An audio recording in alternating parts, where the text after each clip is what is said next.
and welcome to the 1 millionth Academy Awards. We are not your hosts, but we're going to stand here a little too long so that the people who get USA Today tomorrow will think that we hosted.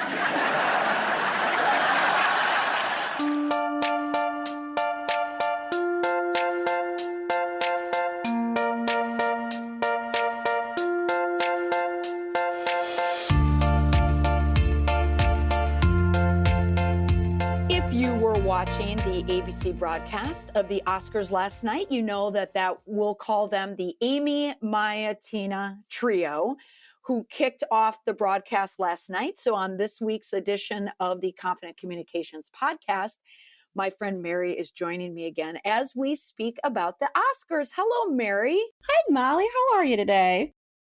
I'm a little tired. How about you? I can say the same. You know, one thing I was thinking, Molly, we have always been united by a burning desire to know exactly what's going on. And, that was a great show to try to figure out what the heck is actually going on. Okay, you read it right there, because I felt that I had to put extra energy into the broadcast last night because I never knew quite what was going on. So I feel like we're the same here. Absolutely. The sort of disembodied voice, not having a host to tie things together. And they were really bad with captions. Like, I didn't know who was up there all the time. I had to sometimes I'd just reverse to understand who actually that was speaking. I'm going to place that on age as well. I think I'm at the point right now where I go into any type of broadcast like this, I'm not going to know half the people just right off the bat. It's just being old. That's a big part of it, I guess. Well, last night, of course, so we're talking about the 91st telecast of the Academy Awards. And this was, in the history of the Academy Awards, the first hostless Oscar. And depending on what you read the next morning, if we're Monday morning quarterbacking this, it seems like most thought the broadcast was boring without the host, but the lack of host made it move along on a little bit of a quicker pace. Would you agree? Absolutely. It definitely did snap right along. Yeah, it did snap along. But did you find it boring? It was a little dull. And the opening number with Queen, not Queen, Adam Lambert is just not Freddie Mercury. And it felt a little American Idol-ish to me, I just... Oh, well, we're going to hold that because I'm going to bring that back into our list because, of course, I brought Mary back. I needed to bring you back because the last time you and I spoke about the Golden Globes, and I thought, well, of course, it's the Oscars. I have to bring Mary back so we can hash out what happened last night. Mary and I are going to discuss our top 3 and our bottom 3 choices for who had a good night, public opinion wise. So who came out ahead of the game after the broadcast and who had to pick up some of the pieces, and not the brand, of course, but their publicist. And that's the angle that we're looking at it. So I asked Mary to give me her top 3 and bottom 3, and I will share them as well. So let's start with our top first. So Mary, tell me, out of the top 3 people that had a good night, who do you have as number 1 on your list? I have Spike Lee having a great night last night. He came off to me as like a lovable eccentric with real friends in Hollywood, and some of the reaction shots were a bit much, but he's a person who's opinionated, and that's okay. And he took some time to get his own backstory out there, which I loved. His grandmother who went to Smelvin, who then got him through NYU, and all his achievements there. I loved his Prince ring. I loved his purple suit. I thought he did a really great job and brought more of his personality out through the evening. Well, he certainly reintroduced, I think, Spike Lee to a younger audience. I think many of maybe the younger generations aren't quite familiar with Spike Lee. It's funny, we know the Do the Right Thing Spike Lee. This is now the Black Klansman Spike Lee. I thought he looked like a cross between Prince and the Riddler. Well, yeah, I could see that. And then he did the homage to Do the Right Thing with the 4-fingered rings on each hand, the love and hate. I mean, he's definitely a strong personality, but I was really happy to see him win. And that's a good choice. I think that's good. Now, the reason why he did not make my list is because of what he did at the end. I love the exuberance. I love the suit. I loved how he brought the bio in, letting people know. So Spike is smart. He knew that he had to reintroduce the Spike Lee brand to the audience. But at the end, when he kind of threw the hissy fit when the Green Book when they won. Did you know that? Yeah, that's a little classist. I saw that. I know. I mean, that, but it's, I think part of it is being a passionate artist too, and I think he's a man of strong opinions. And, that seems to be part of his brand though, too, that he is very outspoken and what he feels he's going to let you know. Right. And you didn't see it in the broadcast. I wasn't aware of his hissy fit during the broadcast, but in the coverage today, as I was reading it, some of the articles, it was almost like the Zapruder film, like we saw clip by clip of what Spike Lee did, when he heard the Green Book won, he shot out of his seat and he walked out to the back, ran down the aisle and then came back again. I didn't quite get that. Like, I don't understand, because maybe the bad press around the Green Book, but at any rate, that's why he was just shy. I would have put him on my list, but that's why he just missed it at the end. I could see that. But the exuberance he showed when Brooklyn was mentioned by Barbara Streisand. I mean, I like that. Yeah, I like that. And Samuel Jackson talking about the Knicks. Totally relatable. I like that. Okay, so mine, who was a bit of a shock win for me, was Olivia Colman, who won lead actress for for The Favorite. Now, I know you're like me on this one. You wanted Glenn Close.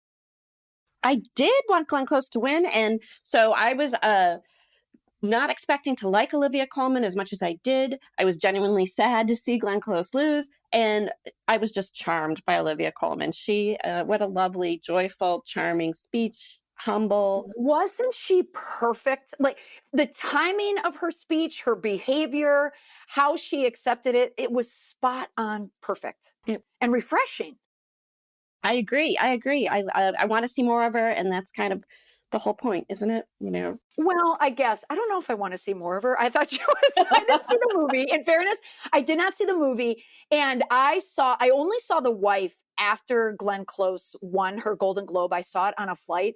And oh my goodness, I loved that movie. So I thought that she was an absolute shoe-in for her portrayal in The Wife. But Olivia Colman, the reason why she made my list is incredibly refreshing. She wasn't prepared.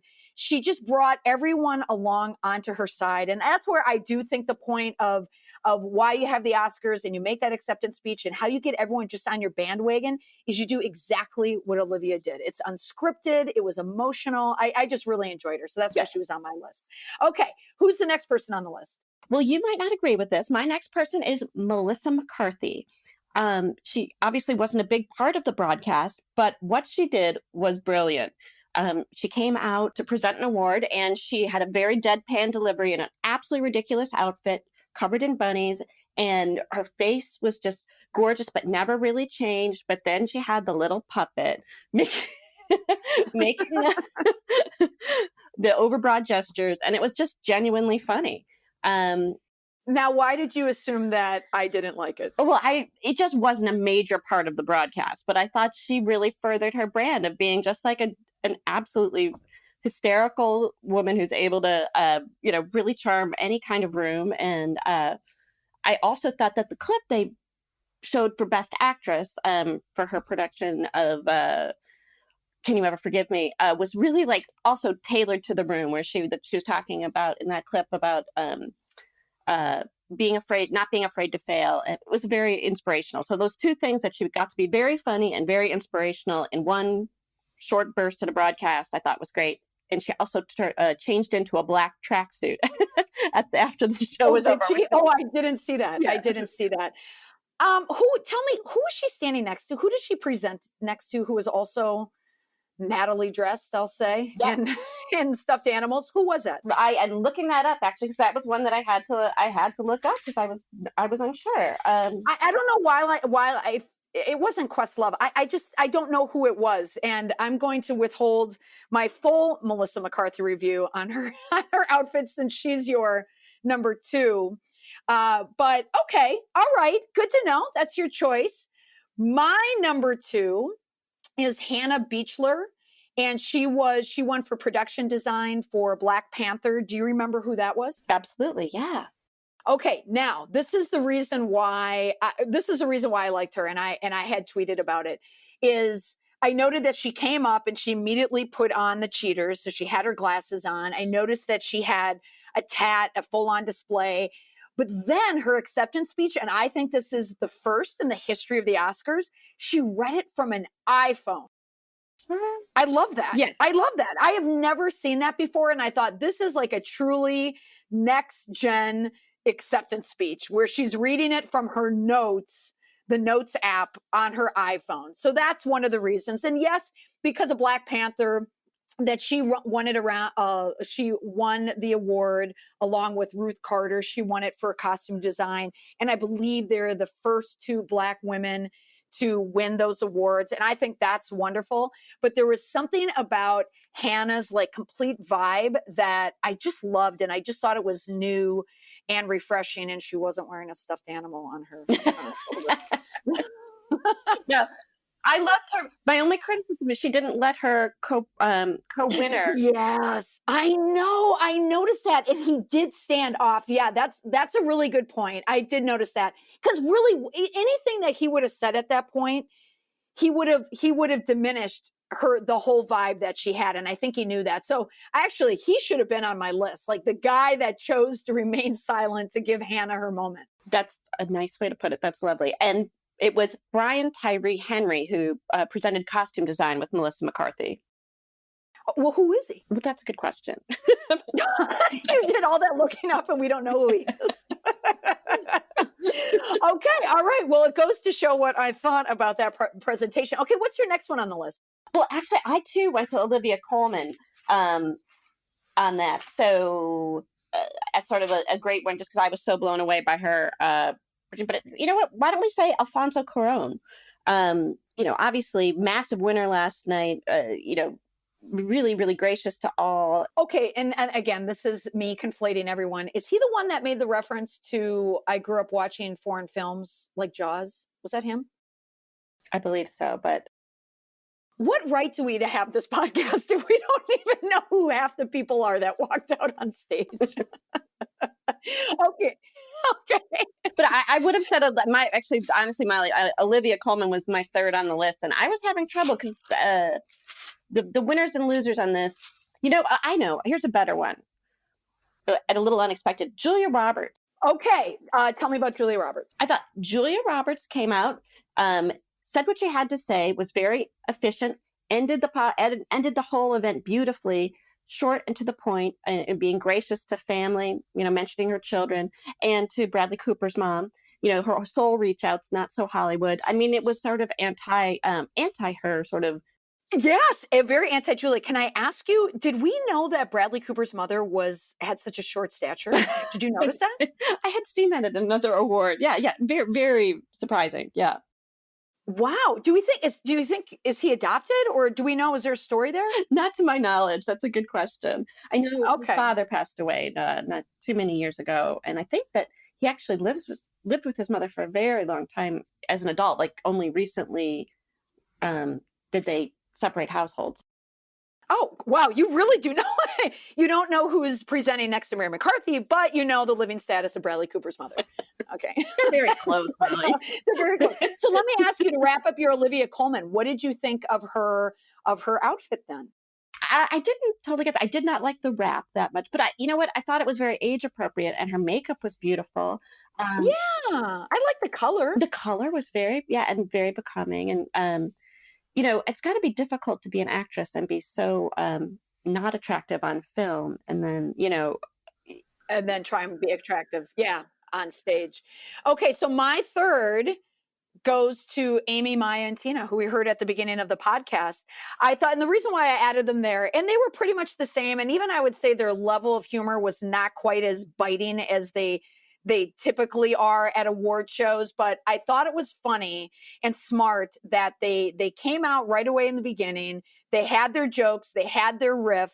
They used the three of them. So it wasn't just Amy and Tina or just Tina and Maya. It was the three of them.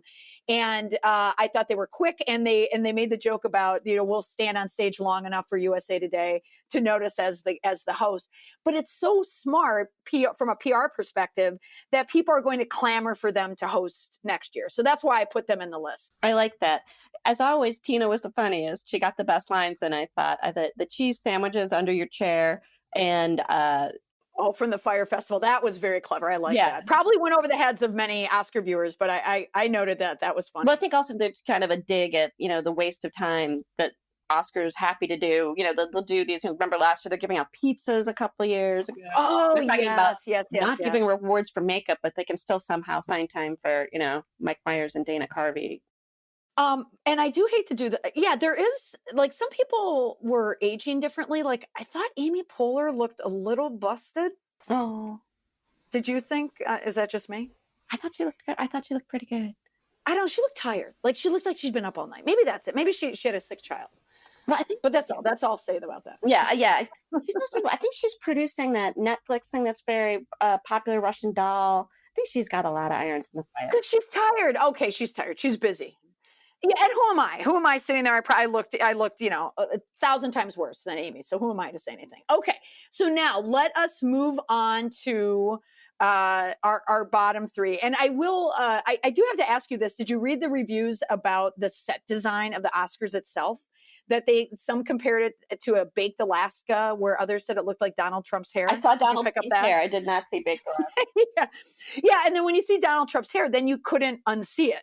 Like that's all you could see watching the broadcast for the rest of the evening was his hair. Okay. Now our bottom list. Would you like to start with your number one? I think you're going to be surprised by my number one. My number one was Amy Adams. Oh. Yeah. I mean, so it was her sixth time being nominated. She didn't win. For Vice that was not very well regarded in the course of the evening, or well awarded during the course of the evening. But the one time it was actually successful was the in makeup, and that was a very odd presentation the makeup people gave when they came on up. If you recall, the one man said, "Oh, you're here," to the second one after he had started talking and she busted in. So they had a weird vibe. But one of the only things that the makeup artist who won spit out was a thank you to Amy Adams for pushing us to bring us up to your level. And I didn't know how else to take that other than you think that was a dig? that she had been riding the makeup people. Oh, okay. Well, let me add two things in here. So I just started watching Sharp Objects on a plane. I saw the first season. I couldn't get into it, and then I watched the whole thing on a plane, and I did like it.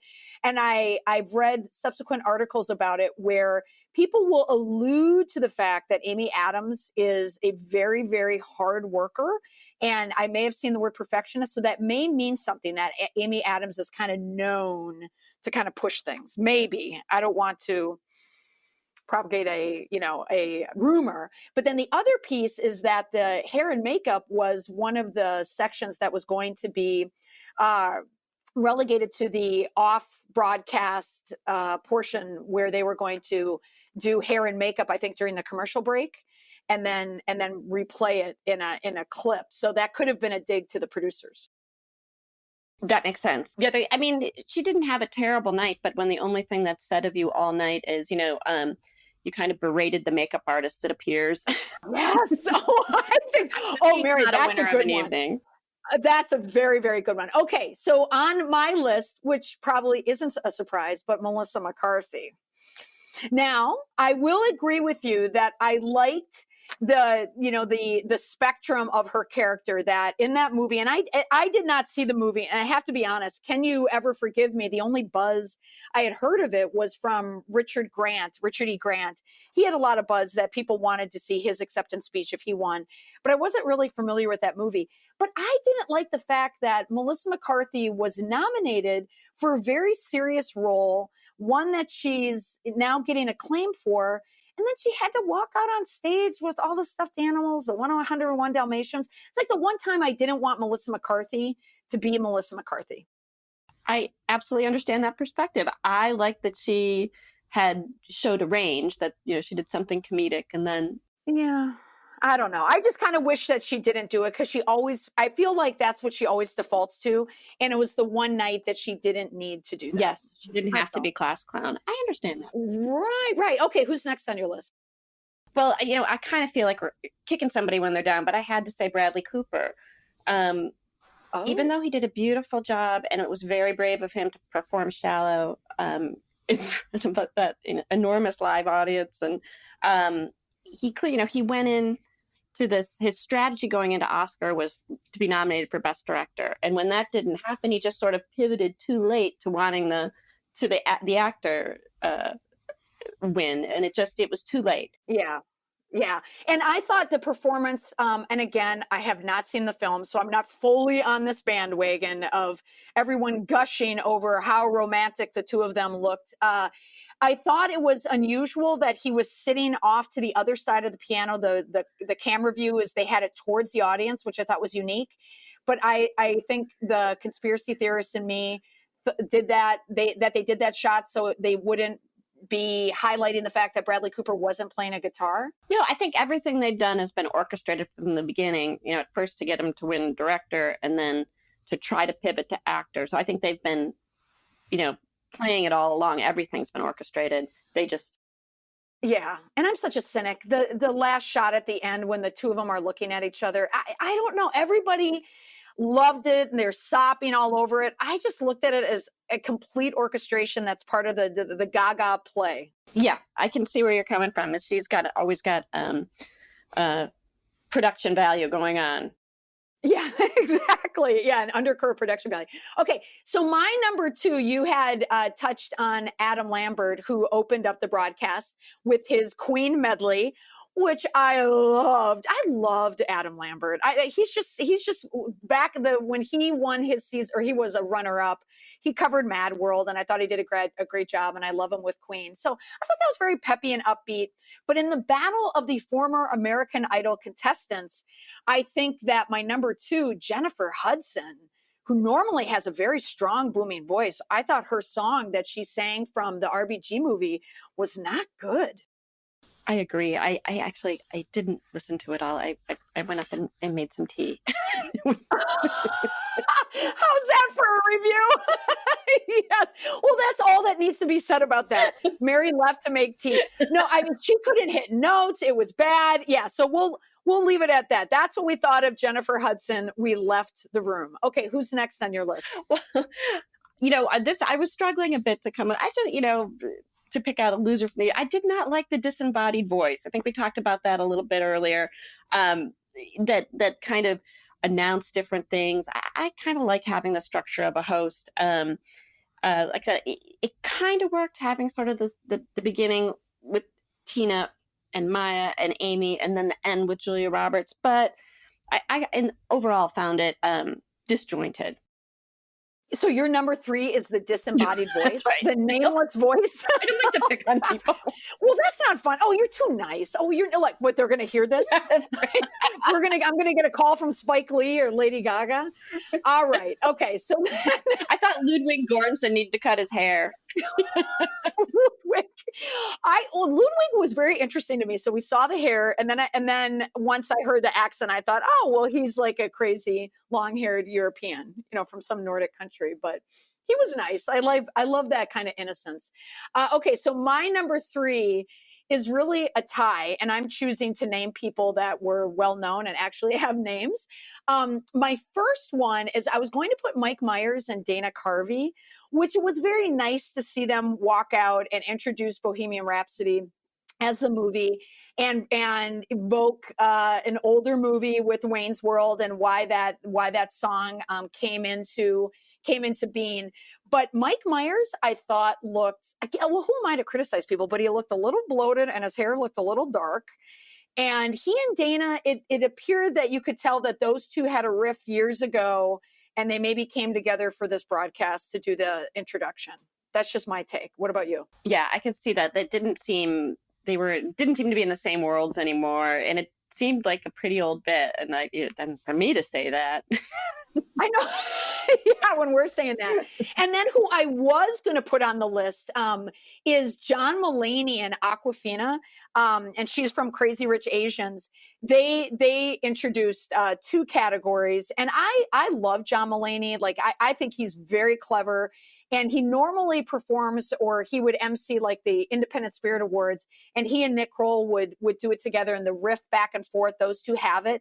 But it seemed a little tortured with Awkwafina. Now, do you remember when those two, do you know who John Mulaney is? Oh yeah, no, I love John Mulaney. And I did not like their kind of focus on except our first time at the Oscars. They kind of Yeah, went on a little yeah. too long with that. And her thing when she mentioned Spike Lee and sort of said, "What?" Like as sort of like as her reaction to seeing Spike Lee, which is a non-reaction, and he picked up on it and Yeah. Oh, yeah. And then they cut to him looking like, I don't get it. Like, what is so funny about this? Yeah. And that's when when they go to the reaction shot and the crowd looks confused, that you're not hitting it. right. No, it Yeah, didn't you're work. not hitting it. No. So that's why I kind of added them onto my final list. Now, just to wrap up, what did you think of our final winners? Like the best movie, best actor. We had talked about best actress with Olivia Colman. What did you think about Rami? Well, I love the movie. I mean, I can see where people faulted some of the editing. There's some weird jumps in the movie, but he gave me chills as an actor. That performance was mind blowing.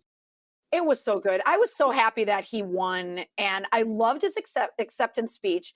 I was almost looking at my watch to see how long it would take him to thank his girlfriend in the front row and co-star, who is rumored not to be. That could be a bearded girlfriend, but she, that took a while. But then I don't know if you saw that he fell off the stage. Did you read I that? didn't. I was trying to figure out when that happened. Like, It happened, I guess, maybe when they went to break. He came off, fell off the stage. They called the paramedics in, but it was serious enough that he missed the final photo where the top four, the best actor and actress and supporting actor and actress, where they do the photo together. He missed it because he was being attended to by the paramedic. oh, that's I know, isn't that that is awful? Like you're terrible. one shot, and yeah, and then you fall off the stage. And then, what did you think of the best picture, the Green Book?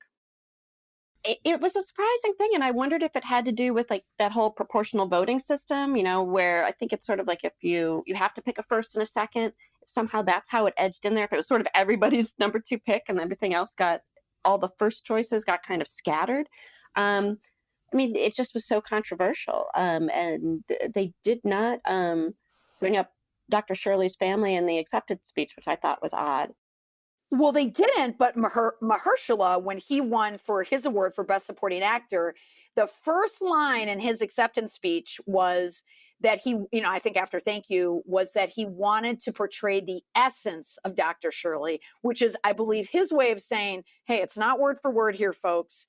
We were not told, the screenwriters were not told that he even had a family. And apparently Dr. Shirley had asked them not to contact his family. So I think Mahershala did a good job at least addressing that. And that's just good wording, good messaging. He's spot on there. I just saw the movie about a week ago, and boy, did I love this movie. It was such a good movie. So I was really pleased to see that they won. And I didn't think that Bohemian Rhapsody was going to win because of all of the bad press surrounding the original director, Bryan Singer. And he was fired from the film for his erratic behavior. And then, of course, I don't know if it was the Atlantic or Esquire did a very deep hit piece on the sexual misconduct allegations against him. So I assumed that they weren't going to win. But I was happy to see the Green Book win. Yeah, and I think Bryan Singer is going to make $40 million or something, they said, out of the success of Bohemian Rhapsody. So, in the end, it is the checkbook matters. I don't think they really wanted to financially continue to reward somebody who's a predator. Yeah, yes, exactly. Oh, I wasn't aware of that. Okay, well, Mary, thank you so much for giving your feedback to the 91st Academy Awards telecast. Our top three and bottom three for who had a good night and who had a not so good night. So, Mary, thank you for taking the time to speak with my listeners today. Oh, Molly, it was such a pleasure. It's always great to hear your voice, too. Oh, you as well. Okay, have a great day, Mary, and thank you, everyone, for listening. Bye for now. Thank you, Mary, for joining me on the podcast this week. It is always so much more fun to talk about major award shows when you can jabber about it with a friend. So I always love having Mary on the podcast. And thank you for listening. Now, this was an episode where we dissect how well people did on stage speaking to millions of people. And not many of us are ever going to have that opportunity, but plenty of times you will find yourself in front of a group of people speaking about something, and usually about the work that you do. I have created a special download to help people when they are in a position to speak about themselves, to speak about a job, or to speak about some type of work that they do. It's called Power Speak, Weak Speak. It's just a one sheet on some tips to help you if you ever find yourself on stage, not in front of millions of people, but you never know. So if you go to my website, mollymcpherson.com/powerspeak, that's mollymcpherson.com/powerspeak, and you can sign up to receive a special download for me on how to become a more powerful speaker. Thanks again for joining me this week on the Confident Communications Podcast. Before I let you go, don't forget to subscribe to this podcast on Apple Podcasts or wherever you listen to your podcasts on your phone or on your computer. Thanks again for tuning in, and I look forward to chatting with you next week.